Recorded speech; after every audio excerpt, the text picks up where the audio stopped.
Assalamu alaikum students, my name is Babar Gulab and I am your biology teacher of grade 9th. Today we will discuss myocardial infarction. To understand the concept of myocardial infarction and the mechanism of myocardial infarction, let's move towards the whiteboard. Students, आज के lecture में हम बात करेंगे myocardial infarction के बारे में। अब हम देखते हैं कि जो लफ्ज़ है हमारे पास इसका क्या मतलब है। सबसे पहले हम कहते हैं मायो का मतलब जो होता है वो होता है मसल्स, कार्डियल या कार्डियम का मतलब होता है रिलेटेड टू हार्ट।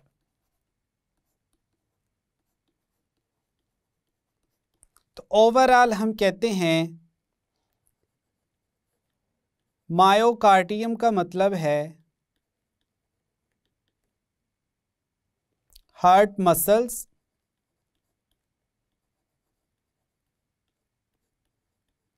और नेक्स्ट जो हमारे पास इन्फार्क्शन वर्ड है इसका मतलब होता है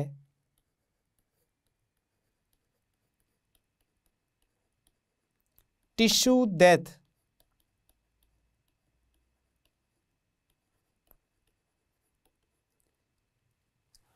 अब ओवरऑल हम कहते हैं कि जो हार्ट के मसल्स हैं या टिश्यूज हैं उनकी डेथ हो जाती है।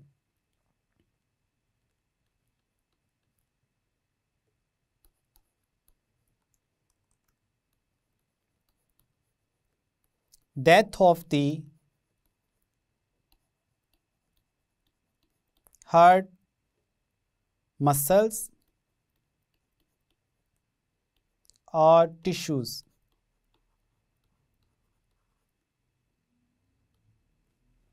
अब इसमें जो है हार्ट के जो टिश्यूज हैं उनकी डेथ हो जाती है।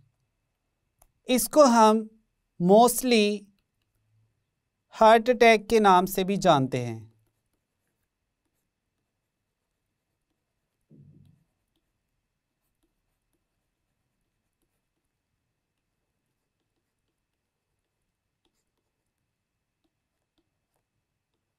यानी जो मायोकार्डियल इन्फार्क्शन है इसको हम हार्ट अटैक से भी रिप्रेजेंट करते हैं। अब हम देखेंगे स्टूडेंट इसकी रीज़न कि इसकी रीज़न क्या है।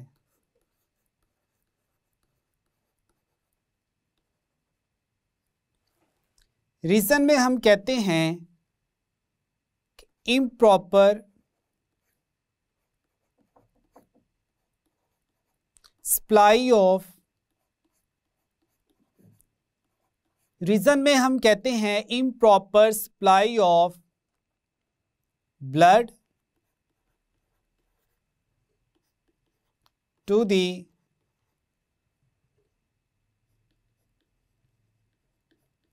Heart tissues. यानी हार्ट जो है हमें पता है हमारी बॉडी में ऑक्सीजनेटेड ब्लड को सप्लाई करता है, लेकिन जो हार्ट है उसको खुद भी तो ऑक्सीजनेटेड ब्लड चाहिए क्योंकि उसकी वॉल्स जो हैं वो टिश्यू से मिलकर बनी हैं और टिश्यूज़ जो हैं वो किससे मिलकर बनते हैं, सेल से। हमारा जो हार्ट है वो कंटिन्यूसली वर्क कर रहा है, यानी वो कंटिन्यूसली बीट कर रहा है, पंप कर रहा है और ब्लड को पूरी बॉडी में सर्कुलेट कर रहा है। हार्ट की जो वॉल्स के सेल्स हैं उनको भी क्या चाहिए, ऑक्सीजन चाहिए। क्यों? क्योंकि उन्होंने रेस्पिरेशन का प्रोसेस करना है और उससे एनर्जी एक्सट्रैक्ट करनी है। अब जिस वक्त हार्ट की जो वॉल्स हैं उनको ब्लड सप्लाई नहीं होगा तो हम कहते हैं इसकी वजह से क्या होता है,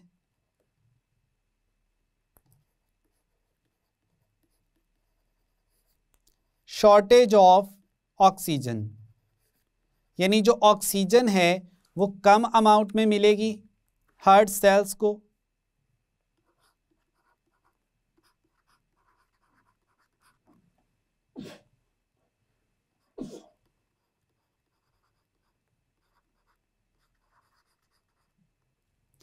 अब ऑक्सीजन कम मिलने की वजह से जो रेस्पिरेशन है वो भी क्या होगी, कम होगी।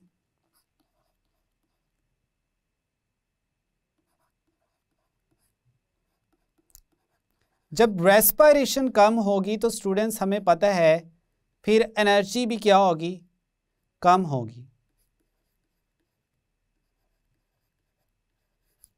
और जब सेल्स को या टिश्यूज़ को एनर्जी कम अमाउंट में मिलेगी तो उनकी प्रॉपर फंक्शनिंग नहीं हो सकेगी, स्ट्रक्चर जो हैं वो मेंटेन नहीं रखे जा सकेंगे और अल्टीमेटली क्या होगा, डेथ हो जाएगी।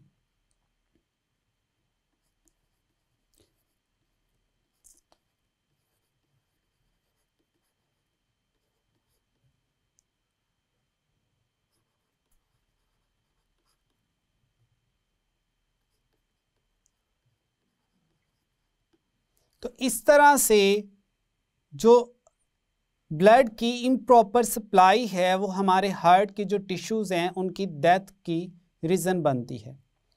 अब हम ये देख लेते हैं यहाँ पर कि हमारा जो हार्ट है उसको कौन सी आर्टरीज जो हैं वो ब्लड सप्लाई करती हैं। हमने स्टूडेंट एक्सप्लेन किया था एओर्टा को,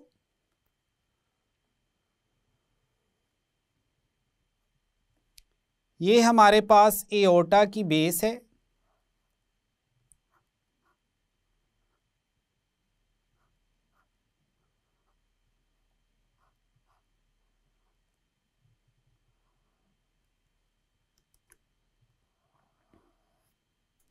और ये कंप्लीट एओर्टा का स्ट्रक्चर है, इसको हम कहते हैं एओर्टा। एओर्टा जो है वो कहाँ से ब्लड लेती है, लेफ्ट वेंट्रिकल से,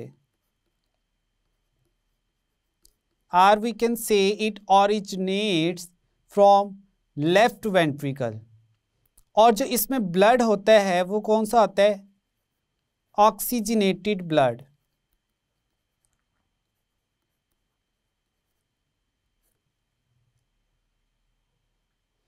अब एओर्टा जो है वो पूरी बॉडी में ऑक्सीजनेटेड ब्लड सप्लाई करती है, साथ ही साथ ये ऑक्सीजनेटेड ब्लड सप्लाई करती है हार्ट की वॉल्स को भी। इसकी बेस से जो है कोरोनरी आर्टरीज जो हैं वो अराइज करती हैं। ये हमारे पास जो है ये है लेफ्ट कोरोनरी आर्टरी,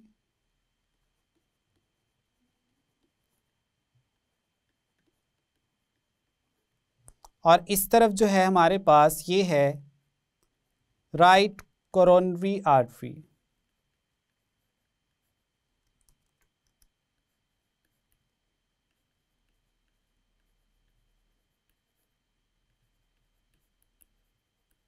ये दोनों जो आर्टरीज हैं ये ब्लड सप्लाई करती हैं किसको, हार्ट की वॉल्स को। कौन सा ब्लड, ऑक्सीजनेटेड ब्लड।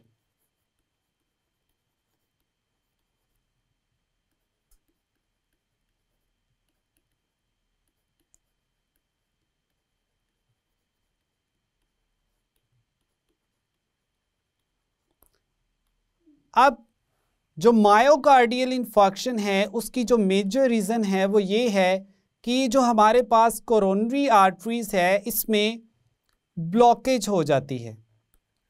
अब उसको हम एक प्रॉपर इमेज के थ्रू देखते हैं। आई होप कि यहाँ तक आपको ये कंसेप्ट क्लियर हो गया है कि जो कोरोनरी आर्टरी है वो कहाँ पर होती है और कौन सा ब्लड जो है वो हार्ट की वॉल को सप्लाई करती है। अब ये स्टूडेंट हमारे पास इमेज है जो बिल्कुल आपकी बुक से रिलेटेड है। इसमें हमारे पास ये आर्टरी है, कौन सी, कोरोनरी आर्टरी।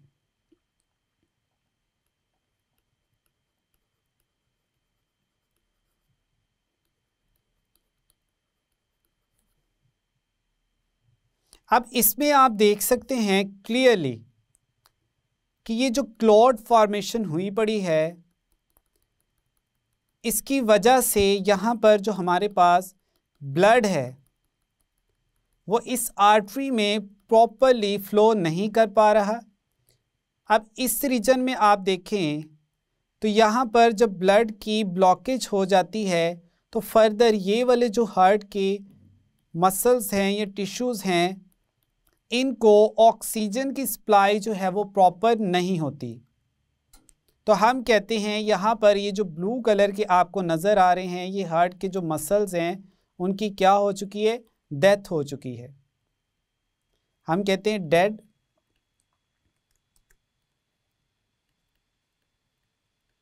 Heart tissues. अब इसकी रीज़न क्या थी, ये ब्लॉकेज। ये जो ब्लॉकेज है कोरोनरी आर्टरी में, ये किस वजह से है, यहाँ पर प्लेक फॉर्मेशन है जिसको हमने एथीरोस्क्लेरोसिस में एक्सप्लेन किया था। यहाँ पर जो है प्लेक प्रेजेंट है और इसकी वजह से जो ब्लड है वो प्रॉपरली फ्लो नहीं कर पा रहा। कौन सा ब्लड, ऑक्सीजनेटेड, और उसके रिज़ल्ट में ये जो हमारे पास हार्ट टिश्यूज़ हैं इनकी क्या हो रही है, डेथ हो रही है। तो ये है स्टूडेंट हमारे पास मायोकार्डियल इन्फार्क्शन की टर्म जिसको हमने एक्सप्लेन किया। अब हम देखते हैं इसके सिम्टम्स।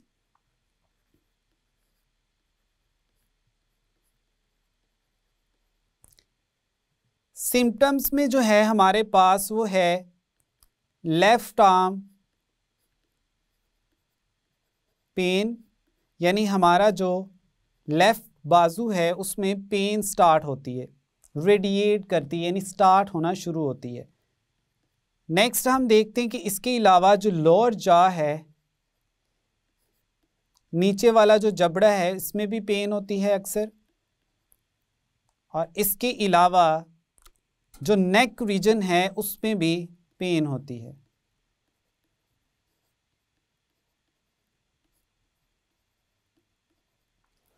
अब हम इसको सॉल्व आउट कैसे करते हैं।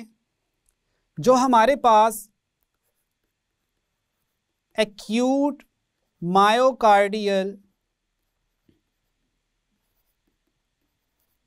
इन्फार्क्शन है, इसको हम ट्रीट करते हैं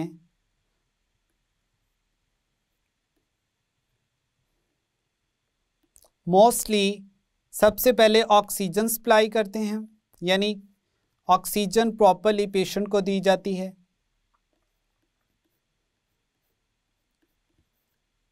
नेक्स्ट हम कहते हैं कुछ मेडिसिन्स भी दी जाती है लाइक एस्पिरिन।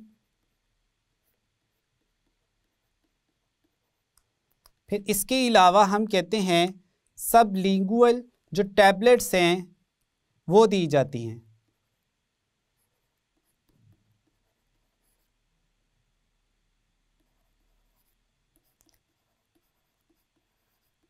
सबलिंगुअल का मतलब होता है बिलो टंग, यानी ज़ुबान के नीचे ये टैबलेट्स जो हैं रखी जाती हैं।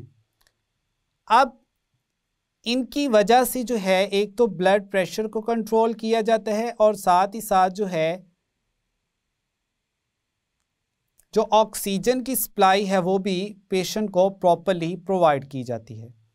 अब हमारे पास जो सबलिंगुअल टैबलेट्स हैं इसमें हमारे पास एग्जाम्पल है ग्लिसरिल, ट्राइनाइट्रेट।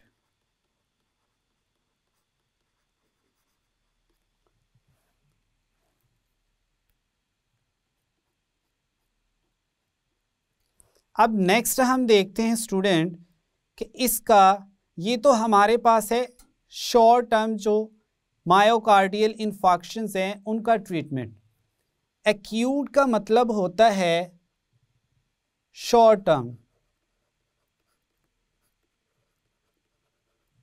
और एक हमारे पास टर्म है जिसको कहते हैं क्रोनिक। क्रोनिक जो डिजीज़ होती हैं या डिसऑर्डर्स होते हैं वो मोस्टली 3 मंथ्स या इससे ज़्यादा, उनका कोई फिक्स टाइम नहीं होता। इसको हम कह लेते हैं लॉन्ग टर्म। ये लॉन्ग टर्म डिजीज़ या डिसऑर्डर्स होते हैं। अब शॉर्ट टर्म जो है हमारे पास, उसमें तो हमने कहा फ़ौरन से पेशेंट को ऑक्सीजन सप्लाई दी जाए, एस्पिरिन टैबलेट दी जाए या सबलिंगुअल टैबलेट्स दी जाएं, लाइक ग्लिसरिल ट्राइनाइट्रेट है। अब हम देखते हैं क्रॉनिक के केस में जो हमारे पास ट्रीटमेंट्स हैं, उसमें हमारे पास 2 ट्रीटमेंट्स हैं। एक है हमारे पास स्टूडेंट्स एंजियोप्लास्टी,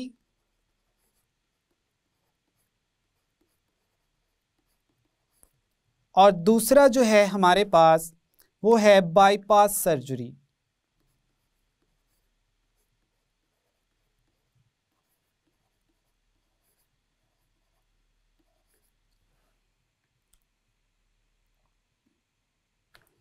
सबसे पहले बात करते हैं एंजियोप्लास्टी की।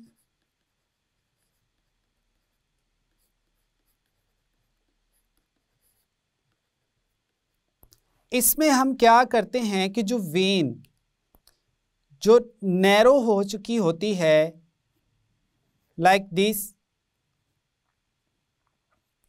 जो वॉल्स हैं आर्टरी की या वेन्स की, मोस्टली हमने कहा कि जो मायोकार्डियल इन्फाक्शंस हैं ये आर्टरीज़ की वजह से होते हैं। आर्टरीज़ की ब्लॉकेज या फिर उनकी जो वॉल्स हैं वो नैरो हो जाती हैं, डायमीटर जो इनमें ब्लड फ्लो है वो प्रॉपरली नहीं हो पाता। अब ये हमारे पास आर्टरी है, यहाँ से नैरो होना स्टार्ट होगी, यानी कम होना शुरू हो गई है।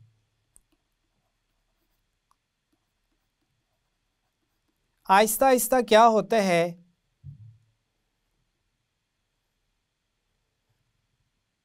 ये नैरो होते होते मोस्टली जो है बहुत ज़्यादा क्लोज हो जाती है एक सर्टेन पॉइंट पर।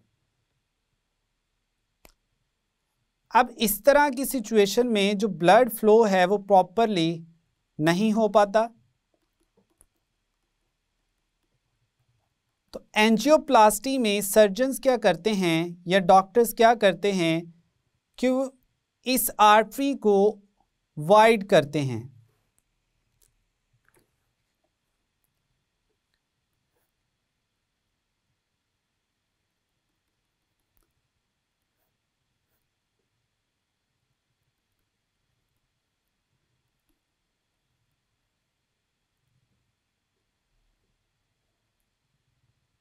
फॉर एग्जाम्पल ये हमारे पास एक पाइप लाइक स्ट्रक्चर है, इसको क्या करेंगे, इस आर्टरी में ऐड करेंगे और आर्टरी जो नैरो हुई है उसको वाइड कर देंगे, ओपन करेंगे।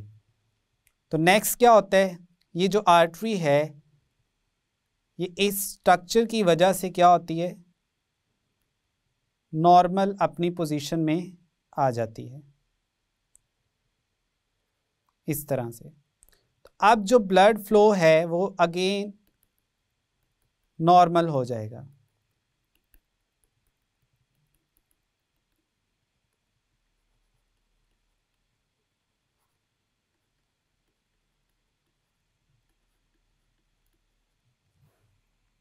या दूसरी हमारे पास जो टेक्निक है इसको हम कहते हैं बाईपास सर्जरी।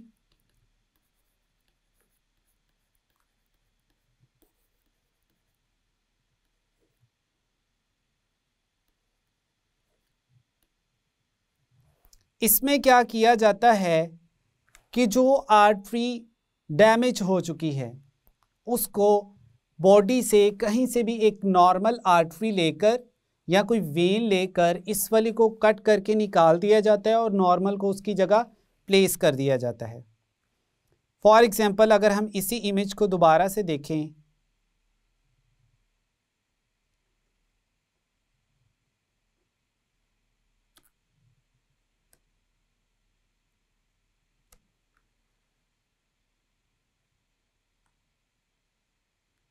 तो ये जो यहाँ पर आर्टरी जो है ये ब्लॉक हुई पड़ी है, इसको क्या किया जाएगा, कट करके रिप्लेस कर दिया जाएगा।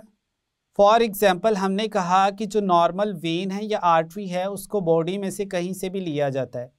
मोस्टली जो हमारे पास रीजन है वो है लेग रीजन, और लेग रीजन से जो वेन हम लेते हैं ड्यूरिंग बाईपास सर्जरी वो है सफीनस वेन।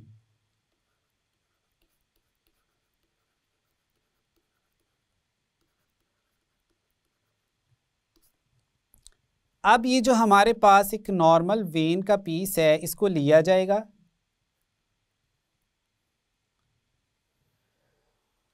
और इसको इस अफेक्टेड आर्टरी या वेन में यहाँ पर लगा दिया जाएगा।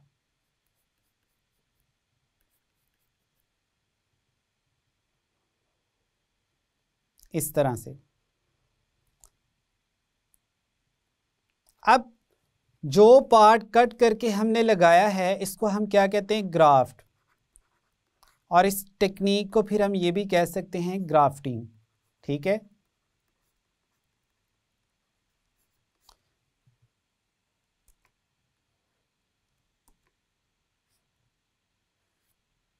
तो इस तरह से स्टूडेंट्स जो बाईपास सर्जरी है उसमें एक ब्लॉक्ड हुई आर्टरी को जो है वो रिप्लेस कर दिया जाता है बाय द नॉर्मल वंस, और ये जो नॉर्मल है ये बॉडी में से कहीं से भी सिलेक्ट की जाती है।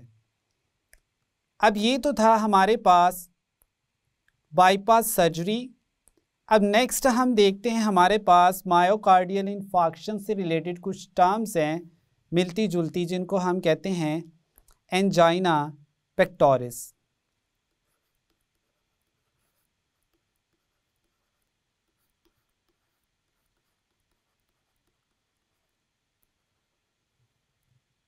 इसका मतलब होता है चेस्ट पेन,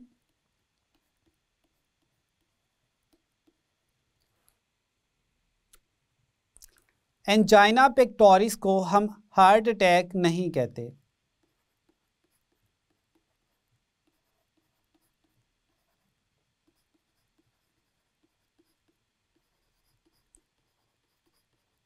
क्योंकि इसमें जो ब्लड सप्लाई होती है वो हार्ट की जो वॉल्स हैं उनको हो रही होती है, लेकिन उसकी शॉर्टेज हो जाती, थोड़ी कम हो जाती है। तो इसी वजह से इसको हम हार्ट अटैक नहीं कहते, हम कहते हैं ब्लड सप्लाई जो है वो रिड्यूस कर जाती है।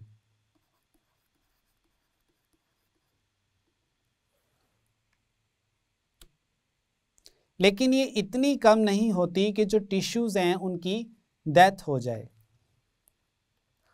हम कहते हैं but do not cause tissues death.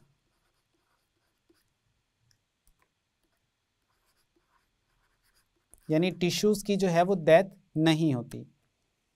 अब स्टूडेंट्स हम देख लेते हैं कि जो वर्ल्ड हार्ट डे है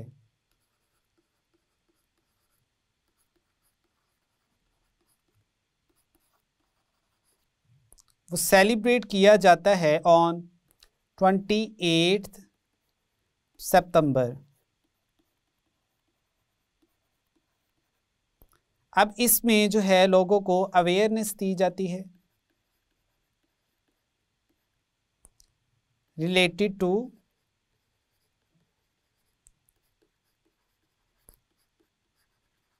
healthy daily routine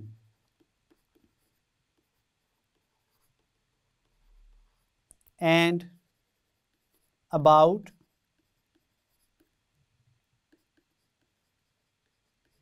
heart health।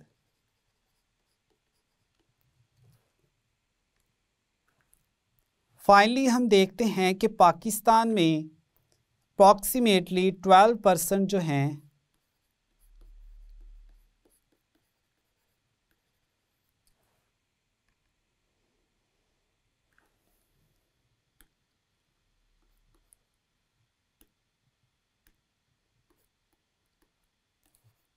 जो डेथ्स हैं वो हार्ट अटैक की वजह से होती हैं।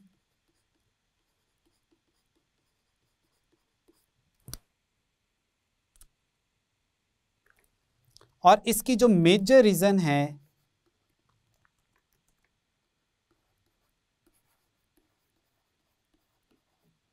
वो है हमारे पास हाइपरटेंशन। हाइपरटेंशन जो है इसको हम हाई ब्लड प्रेशर भी कहते हैं।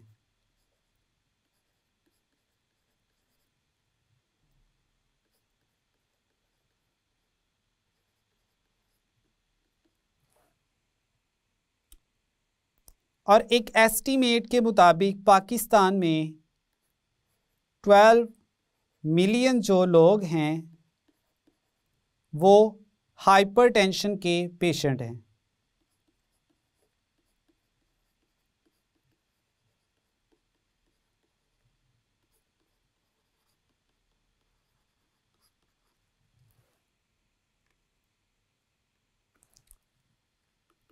और पाकिस्तान में जो 10% पॉपुलेशन है वो डायबिटिक है।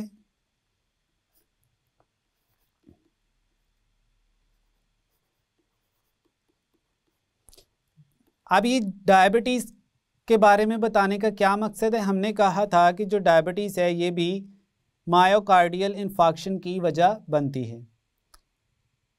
और साथ ही साथ हम कहते हैं कि पाकिस्तान में 7 में से 1 आउट ऑफ 7 जो लोग हैं वो क्या हैं? ओबीज हैं। यानी अगर 7 लोग हैं तो उनमें से एक जो है वो ओबीज है। ओबेसिटी भी जो है वो मायोकार्डियल इन्फार्क्शन की वजह है। तो यहाँ तक स्टूडेंट्स आज का जो हमारा लेक्चर था मायोकार्डियल इन्फार्क्शन वो कंप्लीट हुआ। स्टूडेंट्स आज के लेक्चर में हमने बात की मायोकार्डियल इन्फार्क्शन की। हमने कहा कि इसको हम हार्ट अटैक भी कहते हैं। इसमें होता क्या है कि जब ब्लड की प्रॉपर सप्लाई नहीं होती हार्ट की वॉल्स के मसल्स या टिश्यूज़ को तो उनकी डेथ हो जाती है। तो हार्ट का जो फंक्शन है वो डिस्टर्ब हो जाता है। इसकी हमने डिफरेंट रीज़न भी देखी। हमने कहा कि जो डाइट है जिसमें लो डेंसिटी लिपिड्स प्रेजेंट हो लाइक कोलेस्ट्रॉल, इसकी वजह से भी होती है। अनहेल्दी डाइट प्लान की वजह से भी, अगर प्रॉपरली एक्सरसाइज ना की जाए तो उसकी वजह से भी जो मायोकार्डियल इन्फार्क्शन है इसके चांसेस बढ़ जाते हैं। इसके अलावा हमने कहा कि डायबिटिक पेशेंट्स में इसके चांसेस ज़्यादा होते हैं और जो ओबीज पर्सनस हैं उनमें भी इसके चांसेस ज़्यादा होते हैं। फिर हमने देखा कि किस तरह से जो हार्ट की वॉल के टिश्यूज़ हैं उनकी डेथ होती है, जिसमें हमने एक्सप्लेन किया कोरोनरी आर्टरीज जो है उसमें प्लेक फॉर्मेशन को। तो यहाँ तक था स्टूडेंट आज का हमारा लेक्चर, जिसमें हमने मायोकार्डियल इन्फार्क्शन और इसका मैकेनिज़्म और साथ ही साथ इसकी जो रीजंस और क्योर्स थे लाइक जिसमें हमने एंजियोप्लास्टी और बाईपास सर्जरी इनको एक्सप्लेन किया। I hope now you have a clear idea about the myocardial infarction. मिलते हैं नेक्स्ट लेक्चर में। अल्लाह हाफिज़।